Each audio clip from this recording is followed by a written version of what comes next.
Okay, I'm going to call to order the Yamhill County Board of Commissioners formal informal session for August 25th. It is 10:01 a.m.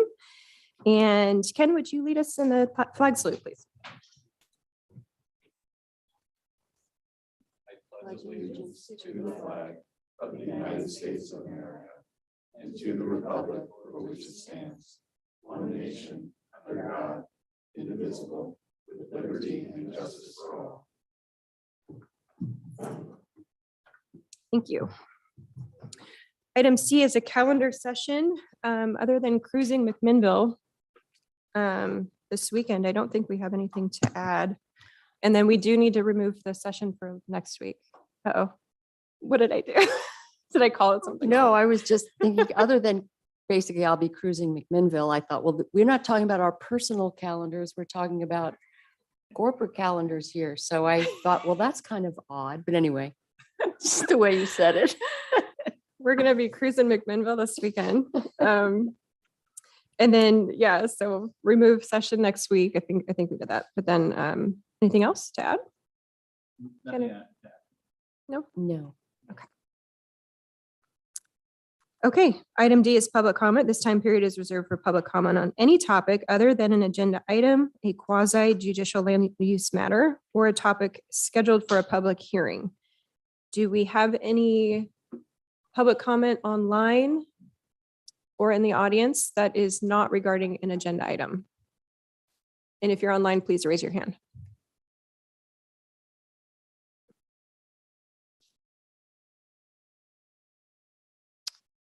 Okay, seeing none, we will move on to item E, which is department updates. We don't have any today. And item F, which is our presentation, and we are being joined by Garrett Pryor. And he's going to talk about the Oregon toll program. Excellent. Welcome. Well, Yeah. Can you, Paul is going to help me with the presentation and, Oh, okay. Yeah. Paul, and if you could move the microphone closer to you okay, so we can hear you. There you go. we'll do excellent. I'm Garrett Pryor, ODOT's toll policy manager. I'm a Wilsonville resident and love coming out to the county. Whenever we have choice for date night, instead of going up to Portland, we usually choose Newburgh or the surrounding area. So Good choice. excellent to use the excuse to come down here. And thank you, Commissioner Kula, we did an area commission on transportation update there to the Mid-Willamette Valley Act and asked for kind of follow up here. Because we know this is a big change for Oregon. A lot of fear out there of what is the cost going to be? How's it going to affect my business, my quality of life? So I'm here not to try to convince you or gain you on team tolling, but just to provide more information and really highlight where are the areas, because there's plenty of decisions, especially coming up in the next 2 years here. Where can you influence and weigh in on that? Because it's not just the Portland Metro folks. We know this affects every neighborhood and corner of the state. So I'm glad to be here and would love to come back even if you need me at any future times. So, Great. yeah. Thank you.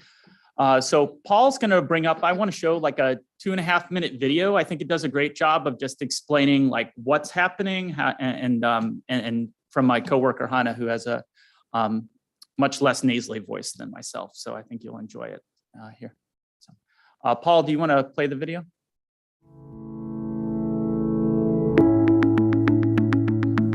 To improve traffic, the Paul, I Oregon think we Department can't of hear it. I don't know if you have to Setting. make sure you're sharing audio. We might get your voice over to. Yeah. Oh, that would be much subpar.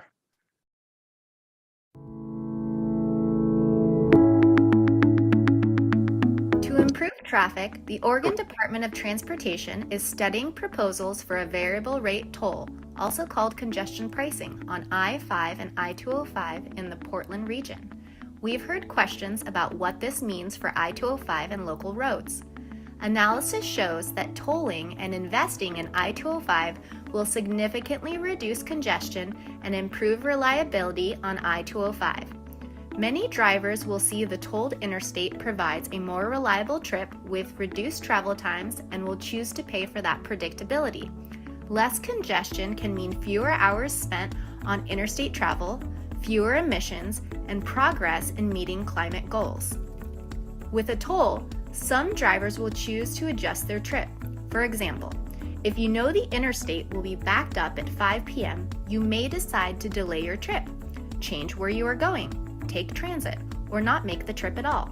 Avoiding rush hour travel improves the flow of traffic for people staying on the interstate. A variable rate toll prompts people to consider their best option.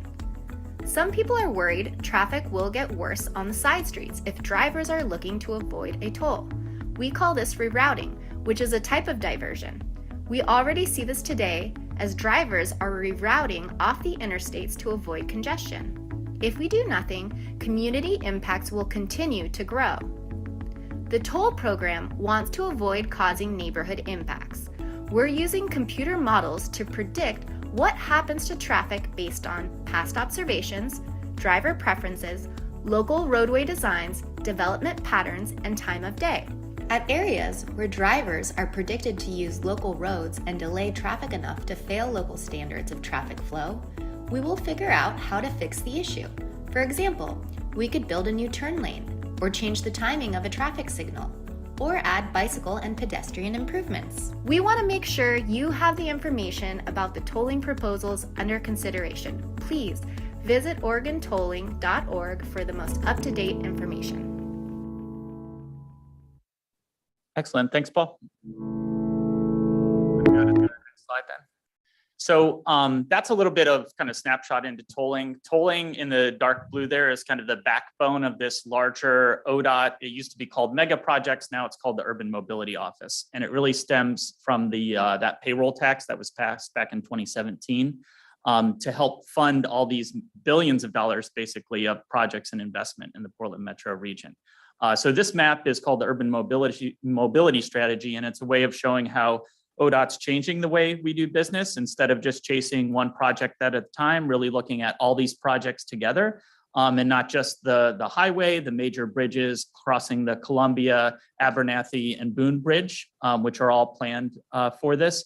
But how can we do that in a multimodal way that advances more options for more people? So not just a bus, but carpool, vanpool, all kinds of other modes. So that's this map that you see here. Next slide. We are, for me, for my role, it's not really an if tolling is happening, it's more of how that's going to be implemented. And we really, ODOT and the Oregon Transportation Mission got that direction a couple of times now from the Oregon legislature back in 2017 with that House Bill 2017. That's really the enabling language. And then just recently here in 2021 with House Bill 3055, that was a second commitment by the legislature to stay on the track for this tolling investing that you saw on the previous screen. Next slide.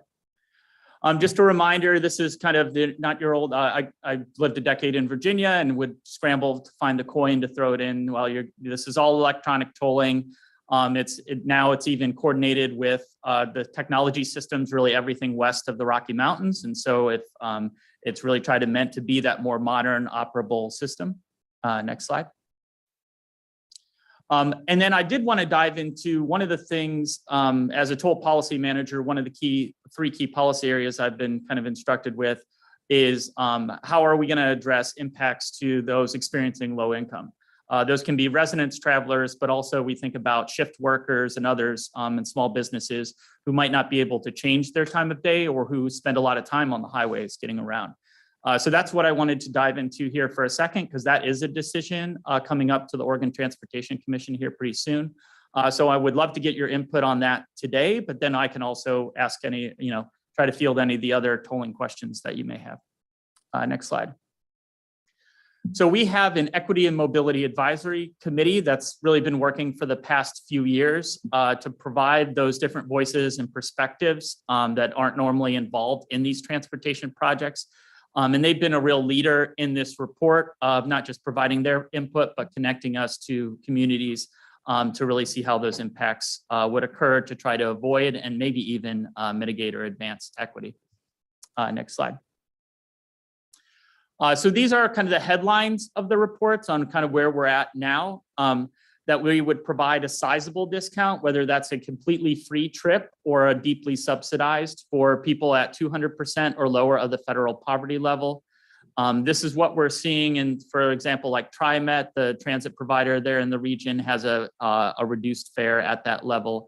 It also allows ODOT to use other service providers like SNAP, WIC, and others to provide the verification. So ODOT doesn't have to have a lot of that paperwork, and it makes it easier for people to enroll. And honestly, we could set up a system where if you're going there for existing services, like let's say here in the county, maybe you could sign up for a toll pass or connect right into this program. So we're really trying to strive to make that as easy as possible. For those, I mentioned those audiences here. Can you go back one real quick, Paul? For that 200 to 400%, that is a smaller, more targeted discount we're leaning towards. We're not sure what that would look like yet, but that really is to try to capture and address at least some benefit to those who have to be on the road because of their business or job, and then would make above that 200% of the federal poverty level.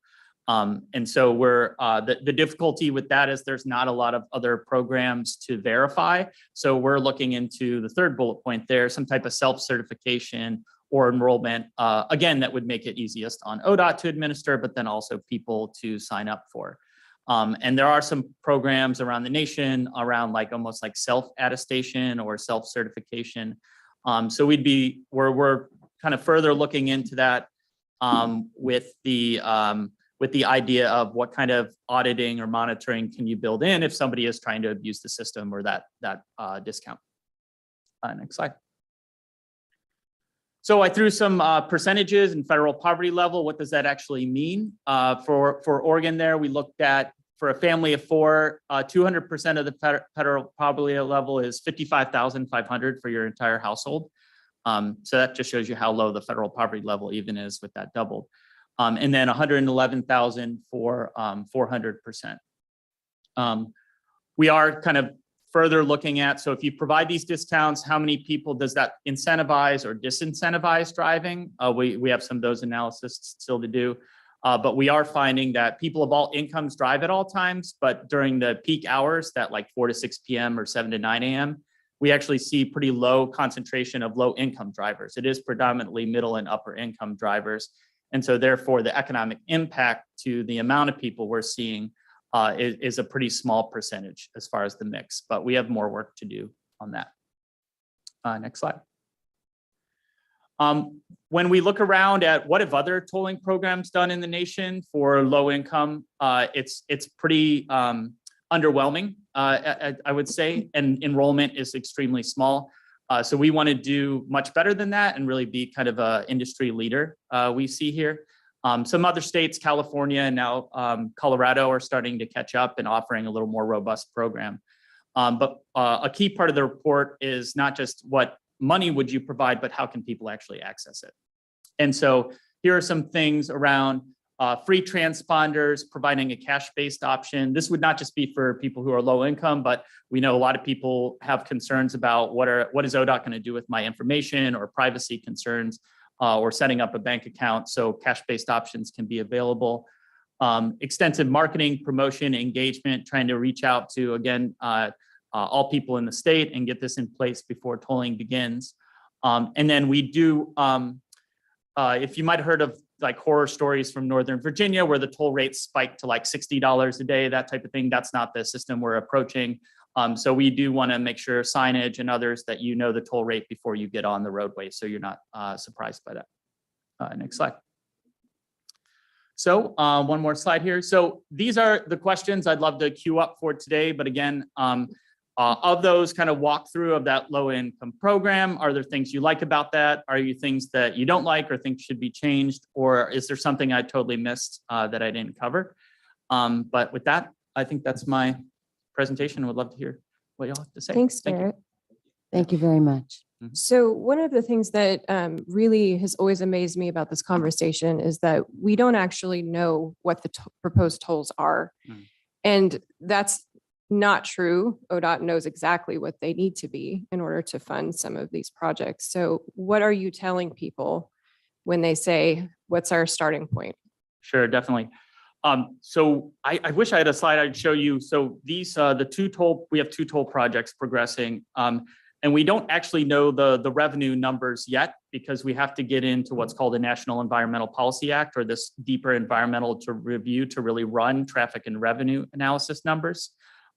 We are about a month and a half away for the 205 toll project of releasing all that information. What are the expected toll rates? what's the net revenue, basically what needs to cover operating, but then also pay for the bridge improvements. I am able to share for that 205 section, we are studying 50 to 60 cent tolls for those off-peak hours and overnight. And then for the peak hours, it would be $2 per bridge. So $4 total, right around there, $4 to $5.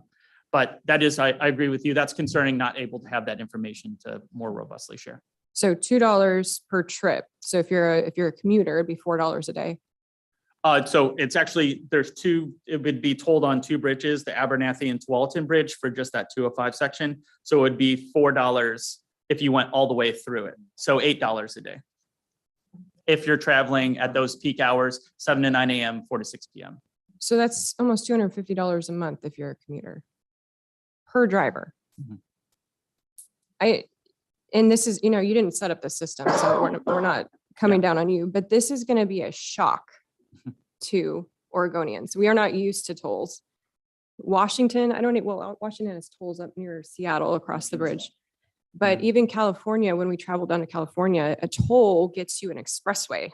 That's not going to get you an expressway here. You're going to pay a toll to sit in traffic. I think it's going to be a shock to the system. And I'm curious about, you say all of these new electronic mechanisms where you don't have to have, anything in your car, you don't have to buy a ticket or whatever. What percentage of the toll is actually going to go to pay for the infrastructure and the team of people, all of the employees that are going to have to manage this? I mean, is it 50%? Spot on. That's what we have to, because you see nationally it ranges from 30 to 60%. So that's what we need to find out in these environmental review studies, because we basically, you start to learn more what are those infrastructure needs in that. So that's some of those that month and a half, 2 months from now, it'll be called the traffic and revenue analysis, and we'll get an updated version of that to share to help kind of hone in on that question. About what the amount of money that's going to go to projects Versus Operations, operating. exactly. Yep. Yeah, So some are 60%. 30 to 60 is what you said? Yeah, just like a thumb in the air of where it's at generally. Mhm. Okay, that's good to know. Yeah, and in terms of the low income effort, you said 111,000 was sort of not the extreme group of people that we're looking at, but sort of more of the mainstream service workers. You live in Wilsonville. I've lived in Wilsonville for many years. It did. Between your property taxes that you pay, which are astronomical. Some of my friends that live there pay upwards of $10,000 a year in property taxes. And you've seen what I-5 has done to Wilsonville communities in terms of Stafford Road and the traffic getting backed up and everything. $111,000 with a dual income family is not that much money to cover the housing costs. Those homes are going from $600,000 to $800,000 a piece. We're not talking about low income folks. We're talking about folks who make that amount of money, which seems like a lot on paper, but in reality, it's not that much. Mhm. So this is going to be a huge shock to them. And especially if you consider that, if you have teenagers and you have multiple drivers, that could be $1,000 a month if you have 4 drivers in your house and they all have to commute to work or school. I mean, it's just, I don't understand this concept. I don't think that the public is prepared for this. Sure. Commissioners, you have questions? I do. Commissioner Kula, do you want to go first? No, I just had some, there was a request for thoughts on particular things, and I have those thoughts. Okay. And we've already had a part of this discussion at WAC too. So. Mhm. Mhm. Well, I want to thank you for coming. I appreciate you coming, Garrett. I feel like we're putting you in front of the firing squad and we're shooting. I said, you will get a good, strong, hard question. Yeah, And yeah. he still came. Yeah. Well, let me say that we mitigated that some because when Garrett arrived at the Board of Commissioners, he was met with the staff at the White House, and it was a robust welcome, wasn't it? Oh, excellent White House welcome. First White House visit I've made. So. Okay, so just, and that's how we kind of rope you in because Yes. now we're about to get tough here. That's okay. But thank you for coming. Yeah. A couple of things that you talked about. You talked about the whole tolling system, I grew up in Brooklyn and it cost me $7 each way to go to school in Staten Island. And I felt that I was a waitress at the time. The other thing is when we talk about, we're not entirely sure about the toll rate.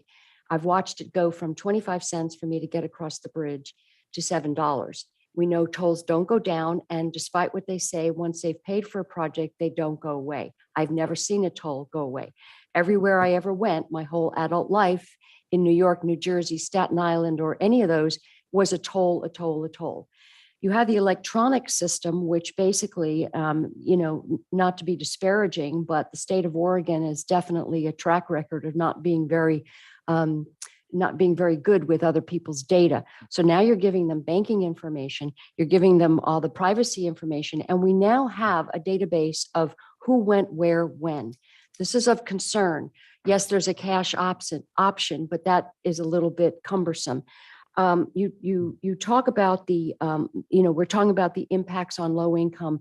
Cascade Policy Institute did a study years ago on the impacts of, we talk about what light rail costs. If someone who is low income has a car to drive, talked about how many thousands of dollars more per year they made because they had the option of going to a job and not being dependent on mass transit. So there's that option. You say, we'll figure out how to address the issue of the rerouting and the side streets. Well, that is certainly not consolation. I mean, you mentioned the Stafford Road area. Having traveled that, it's getting more and more difficult. So we're talking about the impact on top of the fact that we're seeing, policies at the federal level that are causing gas prices to rise and food prices are rising and people are being choked. So when you say, well, we've got to make sure that we mitigate this for low income people, I know people who are not considered low income who are trying to figure out how they're going to make ends meet.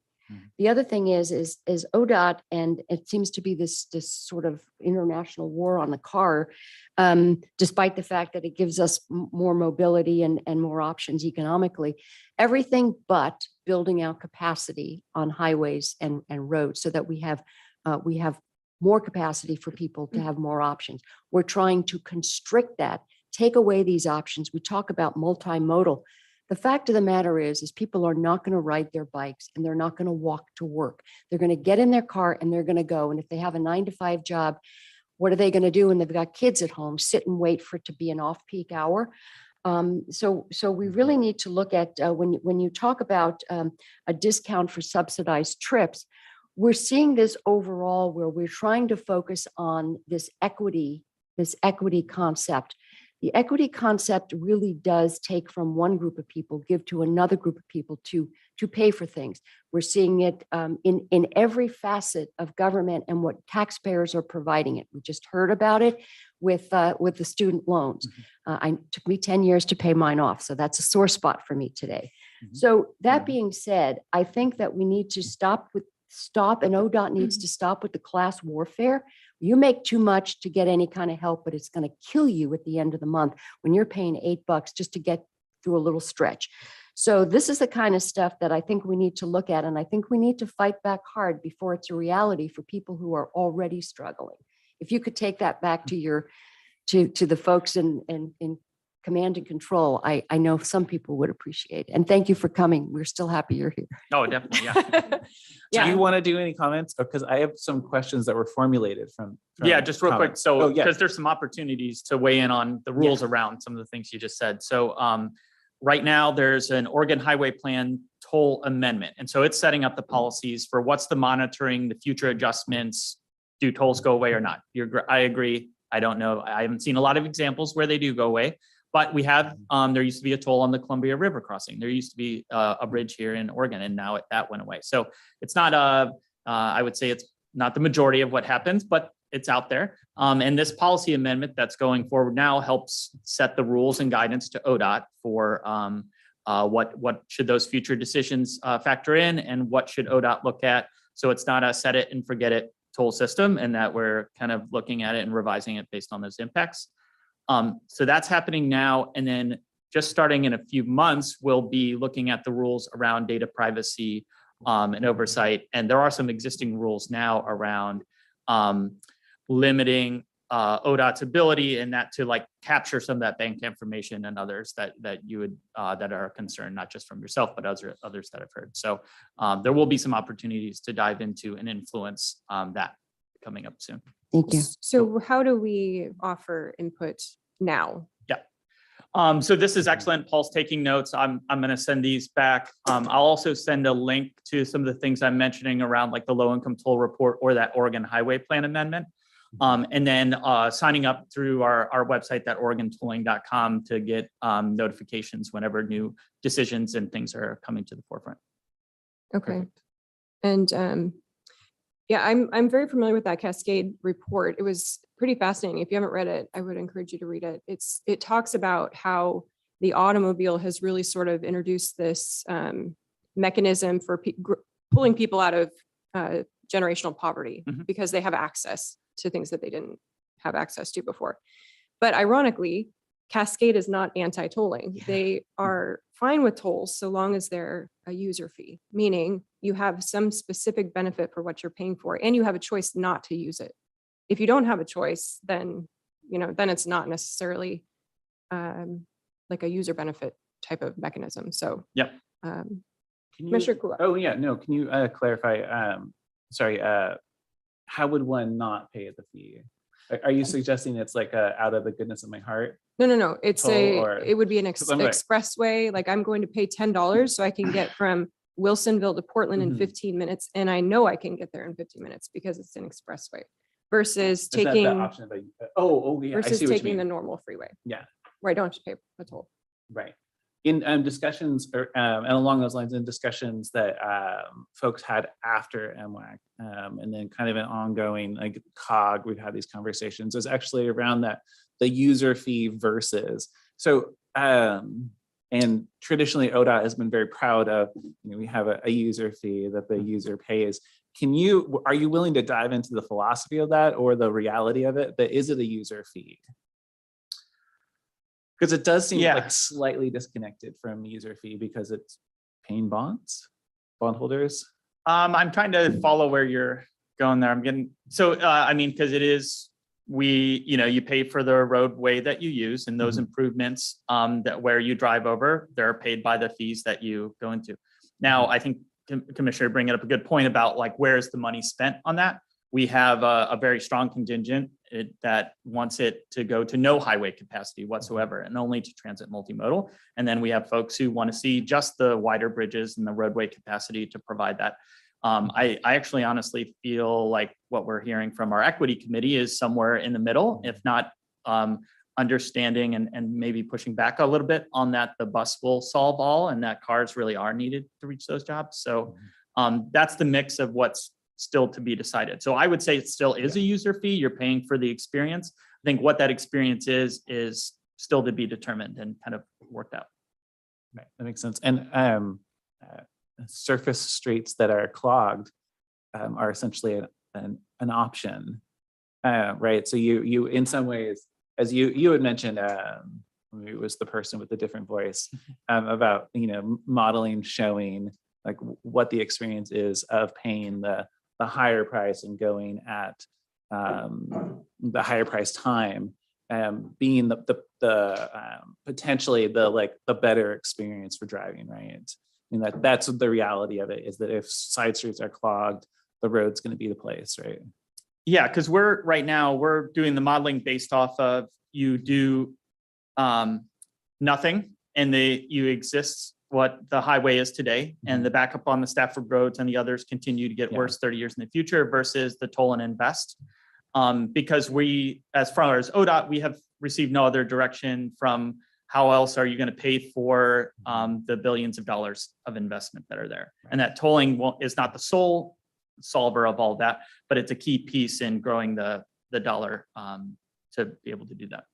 Cool. And then I wanted to ask, following up, it's good to hear that there's conversation about anonymizing the data, right? There are great examples of how people do that, and there are great examples of not doing it well. So that seems like an important component if it's possible. The in the Council of Governments, we've also had the conversation about tolling as a source of revenue versus a road usage charge or the gas tax. And it just seems like the conversation still needs to move forward about an alternative to the gas tax if revenue from gas tax continues to go down. So do you see the tolling program as being like a way to delay the necessity, or is ODOT still working on the road usage charge and what that might look like? Sure, good question.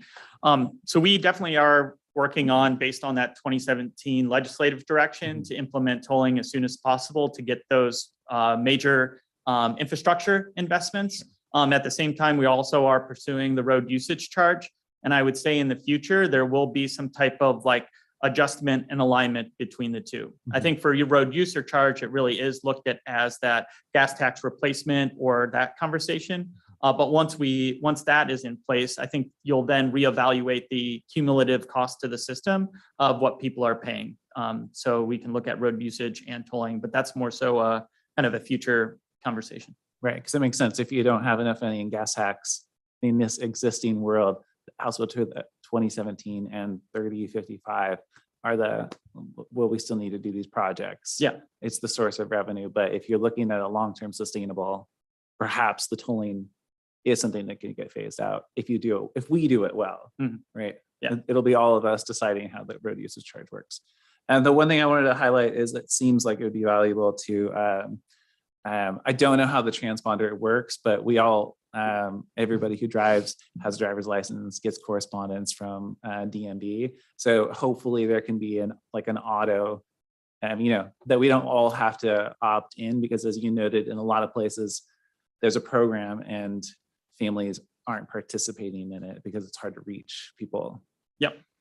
Yeah, and we're hoping the technology just catches up with that, whether you have in-vehicle technology with the industry is now kind of catching up to, and that's really the connection to road usage charge, or like phone apps or other kind of things that are a little more accessible. So, okay, cool. And then I presume that with that, the informed decisions, then you'll make sure that people's driving apps also, like if somebody's mapping out a route, that it'll tell them.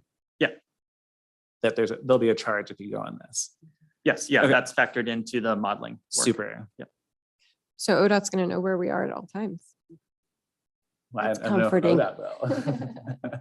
Somebody knows where you are at all times already, unless you turn your phone off. So I'm curious, one of the criticisms of this is that this money will be paying for light rail expansion. So how much of this is actually going to go to bringing light rail across the Columbia River? Sure. I'm not able to answer that specifically. I know that's in part of, so my world is more so the blue, the regional mobility price. So just the Oregon side of tolling, there's kind of this bi-state setup. I can bring you back some more information on kind of when that decision is made and how their calculations go. I know they similarly are in this one of those environmental reviews, so they will hit a time in that where that type of information is more so available for that discussion. Oh, great, because that's around crossing the bridge. Yeah. I'm totally for crossing the bridge, right? No, it's for building the infrastructure necessary to get the light rail to the bridge and across the bridge, which is one of the criticisms, is that most of this money is going to be funneled into that billion plus project. And we won't actually see any road improvements for the tolling that we're going to be paying. So Oh, I thought that the crossing was told to pay for the crossing. there will be Forgive me if I'm additional not- tolls on the bridge, is my understanding. There will be additional tolls to cross the bridge. Right, but wouldn't those be paying, sorry, wouldn't those be paying, well, I should direct it for the bridge itself? Well, the bridge isn't just the bridge. It has connectors and things that have to be Right, brought up to it. So the light rail is continuous. So that's the criticism. okay. One of the other things that is frustrating is that I was around for the CRC debate back in 2011 and 12. Senator Lou Frederick, who is not politically necessarily aligned with where we're at, was very concerned about his neighborhoods in North and Northeast Portland, because a lot of the traffic diversion was going to go through his neighborhoods, and pollution, garbage, just all of the things that come with that. He was very outspoken about that. And yet in the video that we saw, it said, basically, we'll figure that out, right? That was the comment that the woman who was narrating made. We'll get to that. We'll figure that out. I don't think that that's going to be acceptable for people who live in Stafford and the surrounding areas in Wilsonville. So that's a concern, that there's really no answer to that. What are you going to do about people who are diverting off? Because it's not just about air quality or garbage or traffic or whatever. There's concerns about overall property values and this and that. So that would be a red flag for me. Sure. Something that you need to probably take Yeah. up the chain as well. So. And just to give a little more definition to that statement, will meaning us and the city. We were just the other day having discussions with the Oregon City, Westland, Clackamas County on the of that analysis of what we're seeing happening on local roads and where ODOT would come in with money and investments to mitigate those impacts. So we'll figure out, meaning we'll figure this out before tolling begins. And then we'll commit to a system of monitoring and partnership to make sure we're not just, closed off on the highway into the future. But it'll be difficult to figure out. That's a good point, though, that we'll figure out. The wheel is a lot of local government in addition to that. Mhm. Yeah, because that was also for me. I was like, ooh, we'll figure out. It's not a great. Doesn't It's not instill super confidence. comforting, but that's the real answer, right? Is Yeah. that you're gonna have to listen to the locals, look at the data, and take actions that keep people moving through the community, right? Yeah, that's the intent. Yeah. Okay, well, a lot to take back. And we appreciate your patience and just hearing some very honest feedback, because this is what the community, frankly, is going to be feeling once these start to come to the forefront and the reality sets in. So appreciate you coming and answering questions. Cool. Thank you. Thank you all. Yeah. Thanks, Garrett. Have I a good think one. I have one last Oh, one. And sorry. sorry, No. don't worry. Yeah. Don't sweat, everybody. But I recalled that at some point, Commissioner Berkshauer, in a meeting, you were like, well, if tolling happens, and Garrett, today you said, well, tolling will happen. It's just how well it's how we implement it. And so I would love to get clarification from you so that I'm not just confused or making my own assumptions. But you said, but I apologize because sometimes I have trouble tracking like bills and amendments and the numbers. So the mechanism for having tolling happen is built into House Bill 2017 and then 3055. Is that how it works? Yep, spot on. Okay. Go ahead, So take a look it's at that state law. legislation. Yeah, Yeah. state law, and it gives the Oregon Transportation Commission authority as the toll rate setting authority, and then it provides direction to ODOT to go on and list out the projects that we're looking for the tolling strategy to go with, and they say that tolling has to be a revenue generator and manage congestion. It has to have those dual goals. Right. So then Oregon Transportation Commission, regardless of who's on it, still has that charge. Right. They still have to do that, even if they say, well, we're going to set it at this, if it doesn't match what state law is requiring them to do. Yeah. They still need to set something that works to meet the laws and the project's costs. Yeah, that's what we're working Okay, under. that's super that helpful assumption. for me to know. Yep. Thank you. Well, I said if, because we have two gubernatorial candidates who said they will stop tolling and protect families. So And I'm that's all, an if. yeah, exactly. That was a good clarification. But it's helpful for me to know what the mechanism would be by which the future governor might try to do that. Yeah. Mr. Pryor, Colton Totland, Assistant County Counsel. I also have some questions about mechanisms. Following up on Chair Berkshauer's question about how we can get involved now or weigh in now on the highway toll amendment. I'm wondering if that's a formal rulemaking process with an opportunity to submit comments, if we've missed the window for that, or if there's a upcoming deadline to weigh in that manner. Sure, good question. So September 15th is, it's not a rulemaking, but it is a public comment that's available. And we'll be sure to get that link to you all. Starts or ends? Ends, Oh, sorry, ends. it's been open Okay. since like the last week of June. Okay. So that's there. And then an official rulemaking process will begin later this year, this policy amendment. And we'll actually be recruiting for seats on that. We're looking for people from around the state. So that's an opportunity. When I get that application, I can send it to you all to get people to apply and get voices from the community Yeah, that would be, possibly on there. Great that question. would, that would be great. When is do you have an idea for when the formal rulemaking will begin? It's supposed to happen like December-ish timeline. We're hoping to get the policy amendment in place to then inform the rulemaking. So we're looking at the November OTC meeting as possible, like earliest adoption of that policy amendment that I just said was out for public comment. Awesome. That's Thanks, super Colton. helpful. Thank Yeah. you. Oh, definitely. Yeah, really appreciate. Thank coming down. you. Yeah, thanks all. Thanks, for Paul. coming.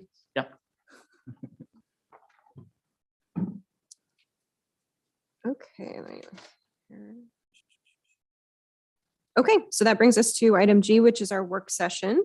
And we have a work session on the agenda today for a review and discussion of the 3 Mile Lane project. And we are being joined by McMinnville City Councilor Chris Chenoweth and Heather Richards from the city of McMinnville, as well as Patty Herzog. So if I'm not sure who wants to present, but you're welcome to come on up, and maybe if we need to pull up another chair.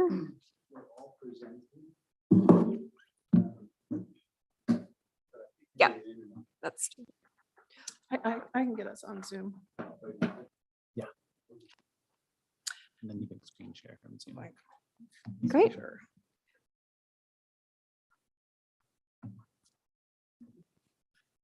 I think we have to do this for work sessions, but if you could each state your name and address for the record, that would be great. Okay, looks like I can't.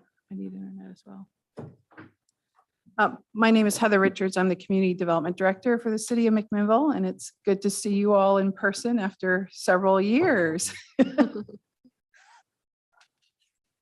I'm Patty Herzog, the Executive Director of the McMinnville Economic Development Partnership. Welcome. Chris Chenoweth, McMinnville City Councilor. Thank you.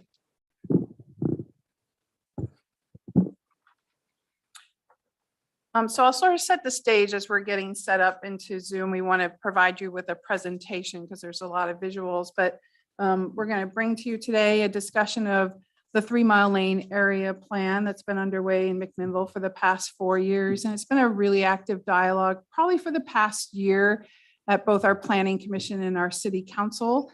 And then we want to focus a little bit on the Innovation Center, which is one of the components that are in the 3 Mile Lane area plan, and share that with you. And then talk a little bit about some of the issues that have come up through the public dialogue, specifically in regards to transportation and impacts to the highway. So interesting prelude to that with the previous presentation, balancing growth, development, congestion, and the cost of transportation improvements. And then also the commercial site that's planned, that's a recommendation in the plan as well. And then talk a little bit about what next steps are. It's great to have you here. Thank you. Are we going to be following through this Yes. packet? Okay. Yes, thank you. If we can. Oh, just one of us is fine.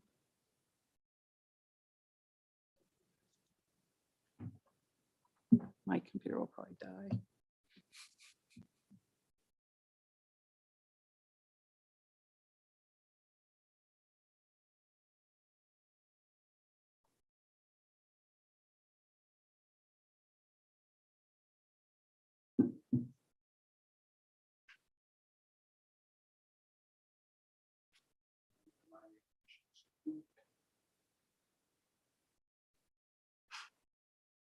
I'm so glad Chris is doing this because this getting into the program like this is always feels like a bumbling exercise for me. You narrate it more than he does. I noticed that. The getting I there. try to.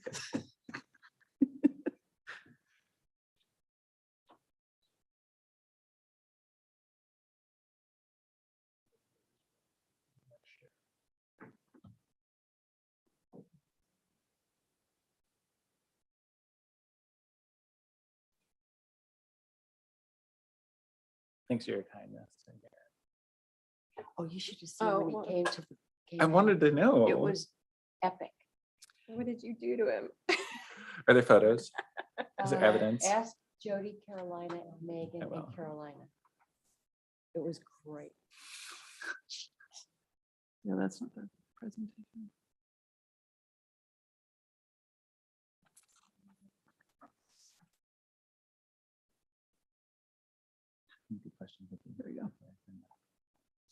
Yeah. Yeah.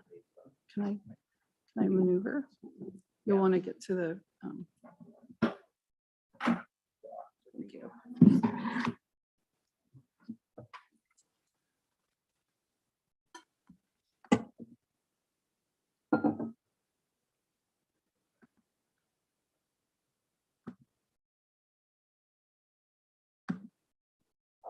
Still not letting us in.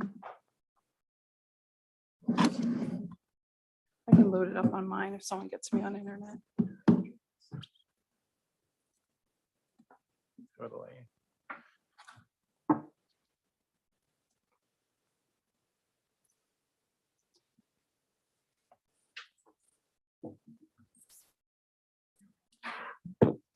Oh, yeah. I can see it. There we go.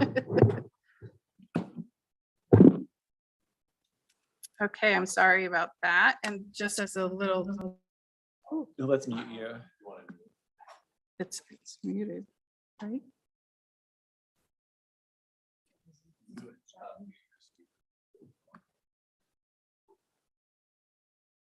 I think we're muted now. Yes, right? Sounds like it.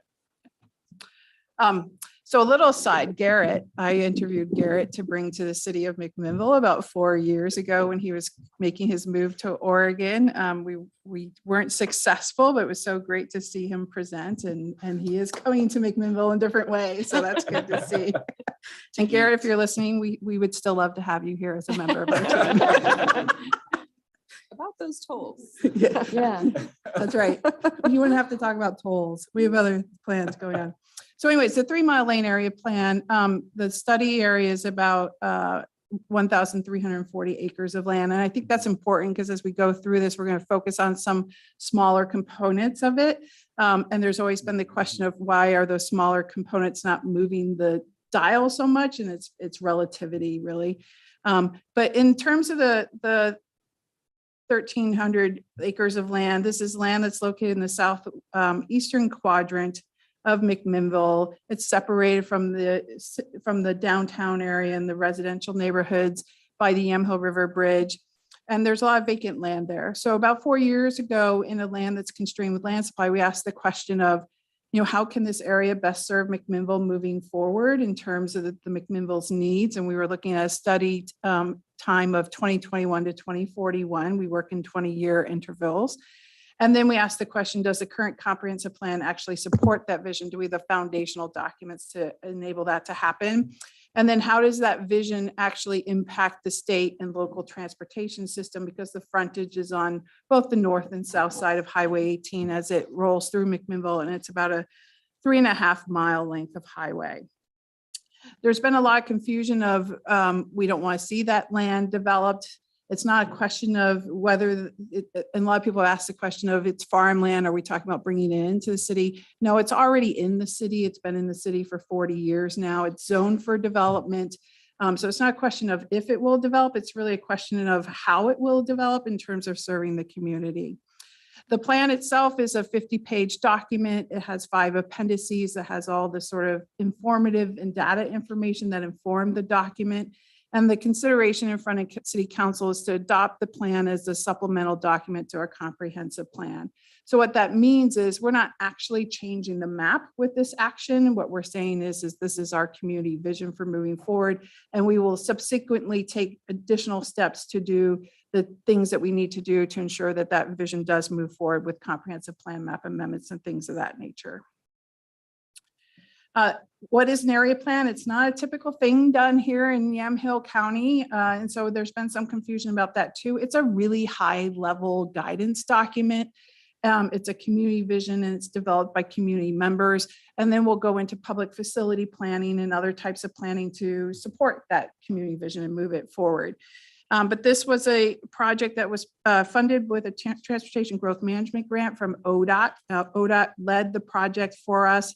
And was the project manager as well. And the plan itself was literally drawn by community members. So we had several design charrettes where we put down maps and said, what do you want to see happen here? And there was a lot of fun drawing out people's dreams for that area.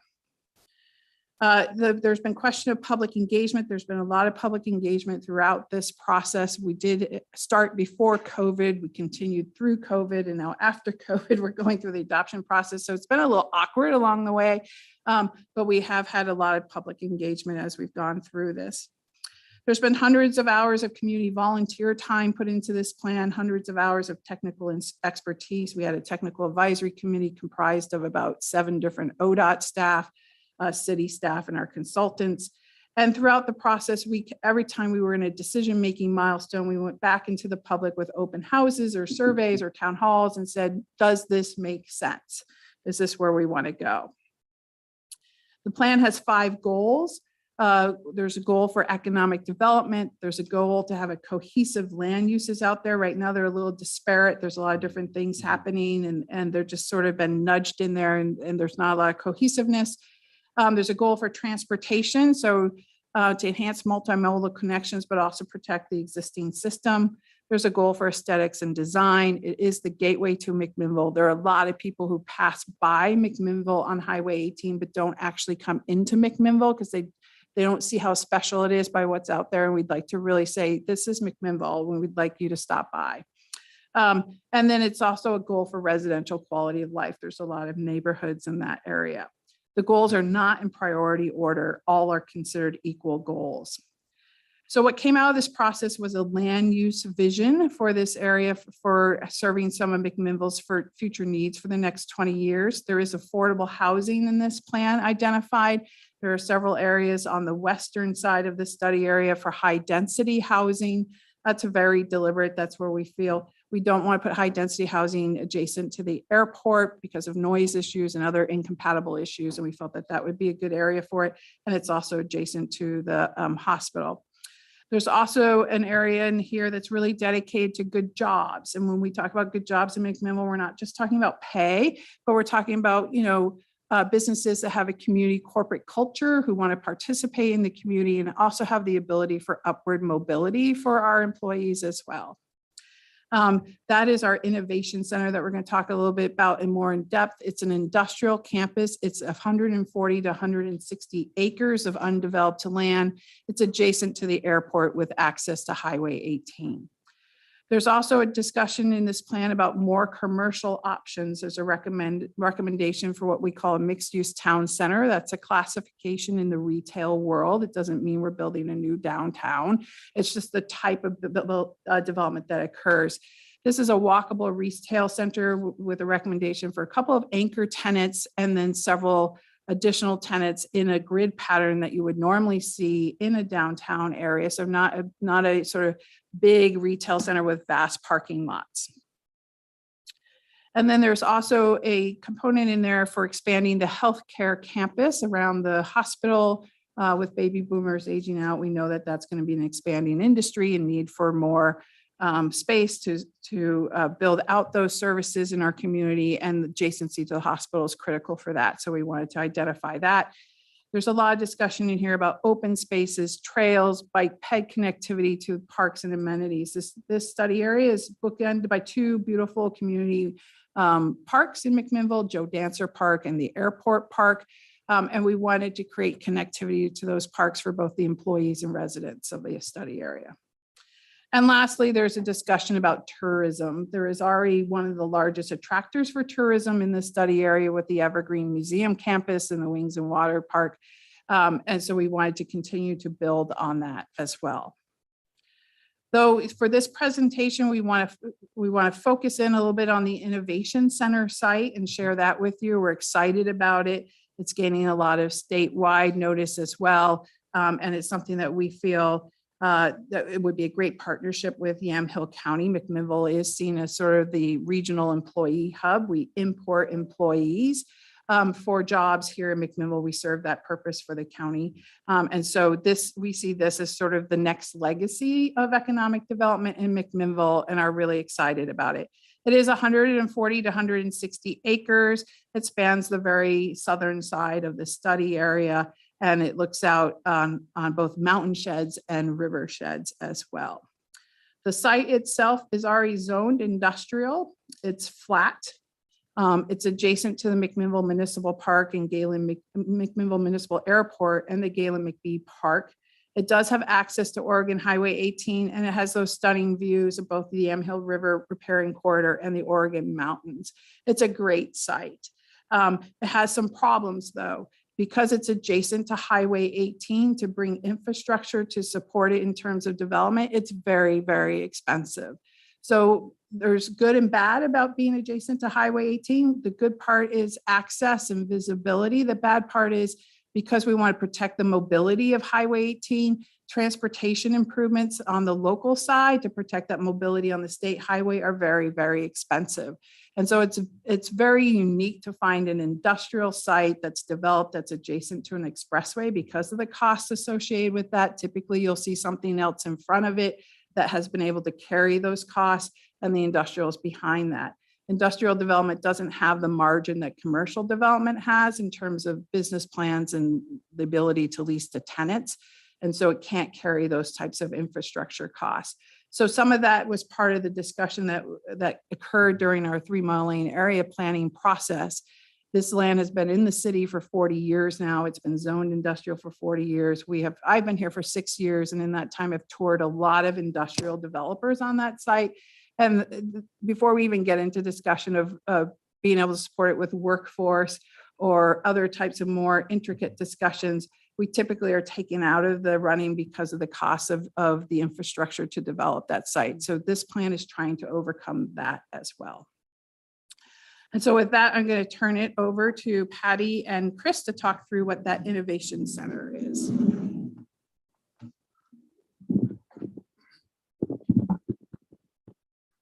Thank you for having us and giving us the opportunity to present to you guys. Happy you're here. So why an innovation campus? Why are we looking to do that here? There's multiple reasons. I think one of the most important things to look at is what has been the employer base of McMinnville for a long time, which has been predominantly ag and tourism. We haven't had a real strong growth in our higher end employment sector. So that's one obvious driver in this is we need more jobs. We need more good jobs that could be good paying jobs, or they could just be good jobs as was previously described. We have the land, we have the need, and we have the vision. We are blessed in McMinnville to have Heather Richards as our planner, and going through all of the process to ensure that we do this correctly. So we have the planning and the foresight. The key is now, obviously, to get everybody on board working together to get the inputs to make sure we make the right decisions as we move forward. We don't want to end up looking back 40 years with mistakes, but we also don't want to have fear stop us from moving forward as we need to. So here, I just have a few examples of what they can look like. This is not to say this is what they will look like. That's kind of scary. I don't know. Come on, it's Arizona. It should be like. It's okay. Scottsdale. And Okay, we the didn't go to reality Scottsdale. Is it falling over? That's what I want to know. It's Sorry. not. That actually is way more solid than it looks. It looks cool. It looks Yeah. cool. But it's innovative, right? And that's the idea. It's an area where you have mixed use development. You have public and private partnerships, hopefully with education as a main component. In the case of SkySong, ASU is a huge player in this. We have talked with education partners, and that will be discussed later. But it's mixed use development, corporate offices, a breakout of all kinds of industrial potential that will allow for the development of innovative ideas. We can't pick sectors, right? When it comes to an innovation center, we're going to try to open up the door to bring entrepreneurship, technology, and innovation together in one area, along with, of course, research and development. We hope to have, and we expect to see, companies ranging from what some people might call Fortune 500s or world's best known companies to startups that could work hand in hand in developing new technologies for those industries. This is the Marley Innovation Center, and not to be confused with Bob Marley in Switzerland. It's 91 acres. This could be what we end up looking like. This has got lots of green spaces. Underneath all of those solar panels, you have some of the parking. This would be one idea of what an innovation center can look like. This is 91 acres. We're looking at 140 to 160 acres. This particular campus has 150 companies and provides 600 jobs to their community with quality infrastructure and services. You have corporate environment and research and development, along with industry and crafts. With that, I'll pass this on. Thank you, commissioners. Happy to speak with you today on the Innovation Center campus. And I'm going to talk a little bit about what we have going with innovation from the state perspective to a regional perspective to a local level. So first, what is an innovation ecosystem? It pulls together these different circles that you can see in here. Government plays a piece in this. Industries collaborate. We've heard several times examples of higher ed and colleges and universities, and then investors and also entrepreneurial support organizations like MEDP, MIP, SEDCOR, and others. It's a place where we're all going to come, and you hear the message continue on this, collaborate, share resources, and target our investments so that we can have great jobs come to McMinnville. And as Heather pointed out, on McMinnville's largest available employment site in the area.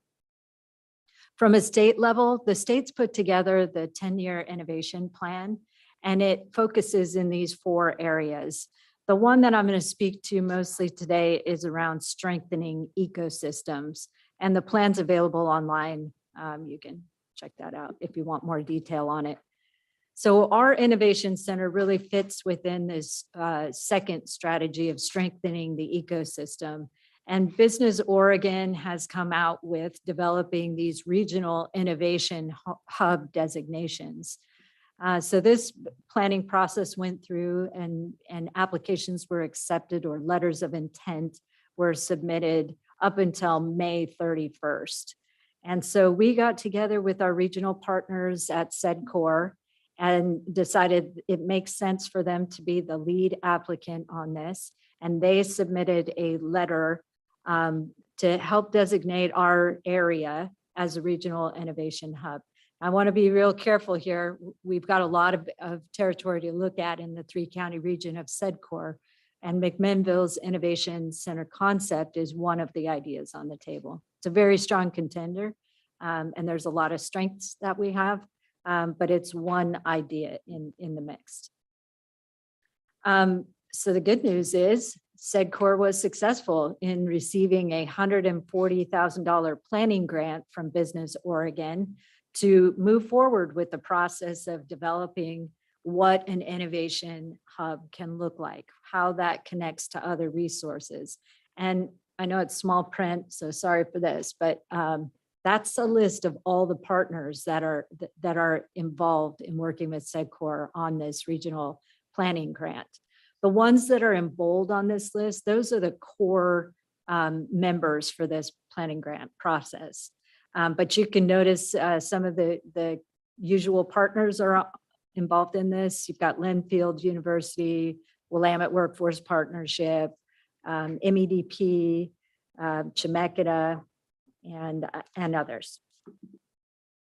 So let's drill down a little bit farther. We've gone through the state level. We've seen a regional perspective. What's happening locally in Yamhill County? Well, we have the Launch Mid-Valley, which is again that regional perspective.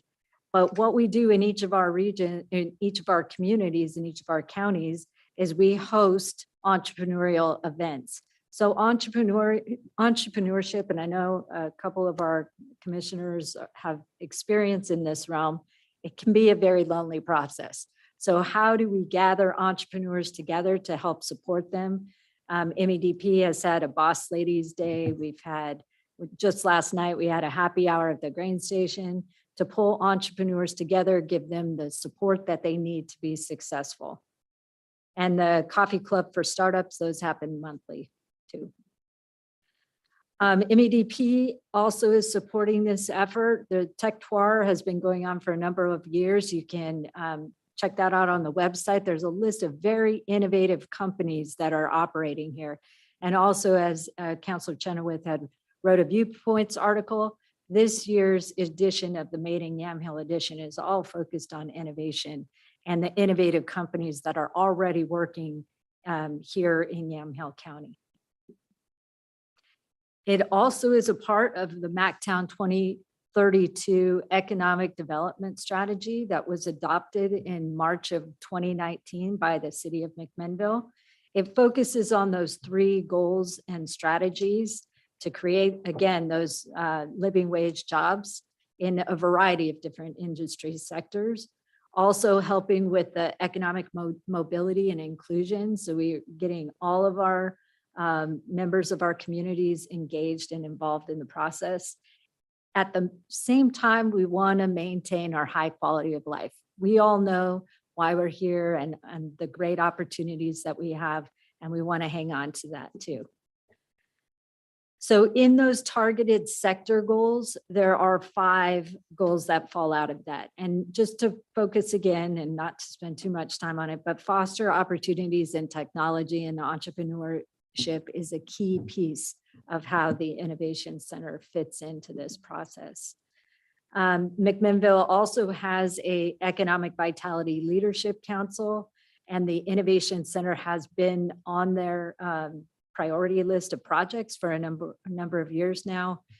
Councilor Chenoweth is the vice chair of that council and is the leader when it comes to working on the Innovation Center. The city has dedicated ARPA dollars. $250,000 have been dedicated to do the feasibility infrastructure planning required. So we know what are we going to need for pipes and fiber to get the companies in there and get them up and running. And then there's the transportation piece. And we're right back to Heather. I get the controversial elements. Hey, was that not controversial? The Innovation Center? No, that's It fun. was just like lovey-dovey. So there have been a couple of issues that have come out of the public dialogue over the last year with the Planning Commission and City Council, and I know they're of concern to the commissioners as well. So I wanted to talk through them a little bit.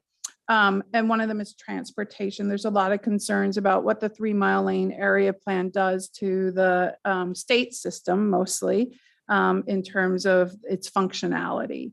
So the transportation plan that you see here shows that we're maintaining the 2 signalized intersections, focusing on building some local roads to facilitate people getting off the highway and onto the local roads to access the local businesses.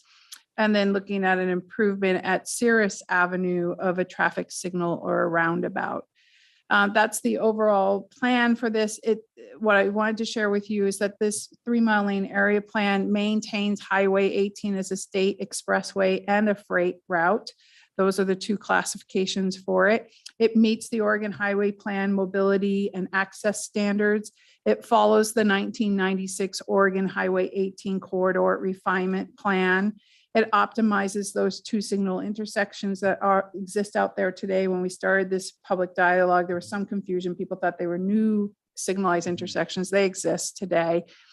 It closes more local access roads, especially on the eastern side of the study area, and installs that new controlled intersection at Cirrus Avenue. That's actually a recommendation that's in that 1996 plan. And the intention behind that is safety. So the more local access roads you have to a state expressway, the more conflict points you have.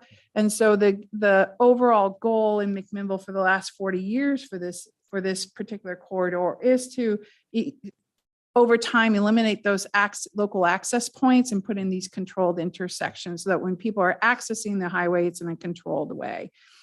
And then it does focus on building out those frontage roads. No planned overpass is eliminated through this discussion and adoption. It's really, that's part of the implementation plan. It was just the discovery after all the analysis that that planned overpass is not needed in this timeframe, in the 2021 to 2041 timeframe. That may be later, but Yes. you don't. And need it's to still know. planned for Mhm. later. So the plan actually sets aside land to be able to build that in the future when it is needed. So in terms of Highway 18 and the functionality of it, this is what we know. We know it's going to carry more traffic in the future than it does today. There's been a lot of public testimony we've gotten about don't put more traffic on the road. There will be more traffic on Highway 18 than there is today, whether this 3-mile lane area plan is adopted or not. That's our reality. The transportation improvements that are identified in the plan will need to be constructed whether the 3-mile lane area plan is adopted or not. It's part of the overall transportation improvements for Highway 18 as growth occurs. And we are following that Highway 18 corridor refinement plan in terms of that implementation strategy. We're also following our transportation system plan at the city of McMinnville, which builds on that implementation strategy in that 1996 plan. So these are all incrementally building upon each other. So when you talk about functionality, you talk about access and mobility. So I shared a little bit about the safety issues, and you want to eliminate those conflict points. So as you get to hiring the systems of your transportation, you are limiting more and more access. So here in Oregon, highways and expressways are the second highest classification, and we're really looking for more and more limitation on access because that is what creates the mobility. And then we also look at congestion management. So you heard a little bit about that with the tolling presentation. In the state of Oregon, we have a threshold for congestion management of what we call level of service C. And what that means is at any intersection, we are managing it by trying to maintain a level of threshold of 80% of the overall capacity of that intersection to carry automobiles or less. So typically, if you're going to get to a place where the model shows you're going to exceed that 80% of capacity, that's when you're starting to think about what's the next transportation improvement I need to make on the facility to get that back down again. So when we modeled this particular plan relative to the facility, we did it in 3 ways. We needed to look at existing conditions. So where are we at today? So in 2018, we put out a lot of traffic counts and went through the process of counting traffic on Highway 18. We have 2 intersections there, Cumulus Avenue and Norton Lane. So Norton Lane was performing at 62% of the capacity of the intersection. We call that level of service B, and Cumulus Avenue was at 56%, which is a level B as well. And that's based on the PM peak hour, which is the 30th busiest hour of the year. So it's not the busiest hour, but it's also not your normal hour of transportation. It's trying to find the sweet spot between what would be normal and what would be really busy in terms of our threshold of accepting that. Then we said, okay, based on growth that's going to happen in McMinnville and in the county and in the state highway system, what do we expect to be happening in 2041 if this plan's not adopted, just based on our existing growth plans in McMinnville and the zoning that exists today, again, in that peak hour. So based on that, we showed that the intersection at Norton Lane performs at 74% of the capacity. So we're getting closer to the 80, and that's a level of service C, and Cumulus Avenue is at 63%. And that's if the 3-mile lane area plan is not adopted. And it's important to understand that because I'll show you how it changes if the 3-mile lane area plan is adopted. And it's not a very big change. So back to the land use vision, our goal is what do we need to do to support the community vision for this area? And so we had to look at what types of comprehensive plan map amendments we needed to make to support that vision. There's 3 areas where we need to make comprehensive plan map amendments. They equate to about 79 acres in total. So that's not a large amount out of that 1,300 acres. And the buildable area is about 48 acres. So that's 5.6% of the overall acreage. And that's why it's not really enough to influence much change on the overall system. when we modeled the overall system with, so this is showing the 74 and the 63 as the two sort of thresholds that would exist in 2041 without adopting the 3 mile lane area plan. And then if we made the changes that are recommended in the 3 mile lane area plan and they developed as such, it changes to 0.76 and to 0.64. So that's an increment of 0.02 and 0.01 respectively on those two intersections. So it doesn't. Can you pause or just, Yep. sorry, can you go back to the previous slide? It would be this one. The comprehensive plan map amendments. Yeah, do you have one that's specific to that? For some reason, maybe it's not important, but. The I just 1, wanna- 2, and 3 dropped. Or is that what you're gonna say? No, just the Oh, colors suddenly change on the things. And so Oh. you have mixed use urban as the parks and open space. And so I just want to make sure that I'm sure that it doesn't change anything in your analysis, but on the chance that this hasn't been noticed before or there was a mistake, I just want to note that. Oh, yeah, thank you. I assume that you're like, Nobody has people. pointed that out in 4 years. That's hey, great. I'm sensitive to parks and open space, right? Yes, thank you for that. We will get that changed. And I That's- assume that that doesn't change any of your analysis, Yeah, but I do no. want to note that that probably, if you're going by your color codes and then you've got your acreage. Yeah, no, that's very good. That's one of Okay. our consultant maps. And for those who didn't understand it, on the left-hand map, the areas that are color coded green, the legend calls those mixed use urban, and that's what the commissioner is pointing out. And those are actually our parks and open space. Thank you. Okay, sorry. That's all right. to- So this shows how the levers are shifting with the adoption of the 3 mile lane area plan and the build out associated with that. And so that's why we're not seeing a lot of change in terms of the highway system itself and why there isn't the need to do additional transportation improvements based on what we expect to happen right now with our current planning process and what we expect to happen if this plan is adopted.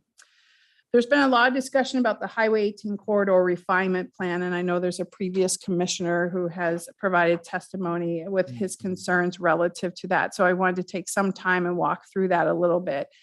In 1996, Yamhill County and the city of McMinnville and ODOT got together and started talking about how do we move forward with protecting mobility on Highway 18 as an expressway and planning for growth. And they put together a plan and it was adopted in 1996 called the Highway 18 Corridor Refinement Plan. That plan identifies 3 phases of improvements to maintain mobility on the highway. And it's based on growth over the years. And the implementation of those 3 phases is triggered by that same level of service that we talked about, that what we call the capacity at the intersections of 0.80. So once those intersections go above a capacity of 0.80, we're moving into the next phase of improvements that are needed for the highway. And we're supposed to be doing these types of planning processes to forecast for the next 20 years. So we can say if we need that, let's say we did find out we needed that overpass by 2041 today, then we can put it into our planning processes, start collecting money for it, start collecting the SDCs, working with ODOT to pay for it. So we have that 20 years to work towards building that particular program. So it's predicated on those 3 phases of highway improvements. I talked about the level of service C. So it may be phased in, the plan itself says, it may be phased in over the 20-year period of the plan, or it can be implemented in stages which coincide with development. There's been a lot of confusion about that fact. A lot of people felt the plan was very stagnant, and this is what will happen in 2016. And it's really based on growth. If development is delayed due to international, national, or statewide changes in economic conditions, these stages can also be delayed. That's the whole premise behind it. It also has, and this shows who was on the steering committee for it as well. You had 2 commissioners. One started on the committee, and then she transitioned off, and then Commissioner Gex joined the committee. So the plan is based on two different growth scenarios. One they called the base case, which is the existing UGB at the time in McMinnville and how it was zoned. And it's fairly similar to what we have today, except for some land was added to the Evergreen campus to accommodate the museums and the water park. And then there's this expanded UGB case. So there was this anticipation, McMinnville was in its growth dialogue at the time and periodic review, and there's this anticipation that we were going to go into need for more land, for growth, for housing, and for commercial development. And so that's the expanded UGB case. And the steering committee selected to use those two future cases as they were thinking about this highway system and how to protect it. And so you will see the expanded UGB case really has the biggest changes in both housing and retail, because at that time had already been identified that McMinnville needed more commercial options to support growth as it continued to grow and more housing. This map shows a picture of what that planned expanded UGB was that they were planning for. So anything that's colored on this map is what they thought would be in the UGB. Anything that is sort of the white within the color is commercial acreage. And then you see a lot of housing sort of north of that Evergreen site as well. And then also in the southwest quadrant. So what's in red in that boundary is our existing UGB. So we did not expand as much as was anticipated when this plan was being put together by 2016. And we don't have as much commercial acreage on the highway as what was assumed in 1996 would happen in 2016 either. So, and that equates to over 500 acres of land that did not come in for growth and development. So that's why we're not in phase 3 yet. There's a lot of discussion of why don't we need these final interchanges? We're just not in those phases yet because we haven't had the growth. We're really still in phase 1, ironically.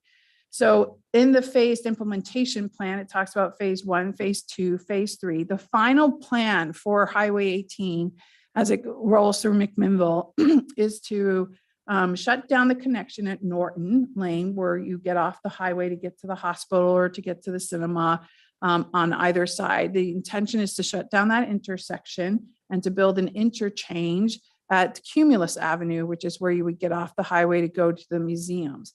And then you have all these local roads that go into that full interchange. That's the final game plan. But we're not there yet. We don't expect to be there for many, many years, several decades, actually. So we're building the improvements to get there. Where we're at right now is trying to get those frontage roads built that would be the connectors to that full interchange down the road when we need it. And is that just going back to the conversations about commercial, retail, and industrial? Is that the cost that you're hoping that a commercial zone property carries instead of an industrial? No. So an interchange is about $80 million. What we're talking about in terms of the cost that's cost prohibitive right now for that development is the frontage. Yeah, road. that's what I was asking. Yes. Yeah. Okay. Cool. Because if you think about it, industrial development is usually connecting to a road, and their cost is their access to that road. They're not building frontage roads for a quarter to a half mile to access at other points. And so that's the issue. But the plan it's interesting. I was reading the plan again last night in preparation for this, and there's a lot of forethought, and it's very proactive, that plan. So it talks about, given the financial framework that exists today, the capacity to phase was considered an important and major practical factor. It was important to that steering committee that there was a thoughtful and intentional way to look at how to build these transportation improvements when they're needed, so that we could protect the public funds that goes into these transportation improvements. So therefore, the TAC developed a plan which constructed in these 3 phases, and the implementation of those phases is meant to be triggered by the anticipated degradations in levels of service. So we manage it as we go. And then it talks a little bit about, I brought this out because it's been confusing to some as well, that the action items listed in phases 1 through 3 are largely dependent on the extent and rate development occurs along the corridor. So it really the plan really speaks to all of that. So the commercial site is the other controversial site, other controversial discussion. It has become the most controversial element of the plan. I think a lot of people are settled in with the transportation piece of it as we've walked through and provided the information and really talked through how the system will be managed. And now it's really a discussion of, do we want a commercial site of that size on Highway 18, I think is what it's coming down to at this point. And so the testimony has been across the board. I like to say in McMinnville, we're usually 50-50 on each side of the fence.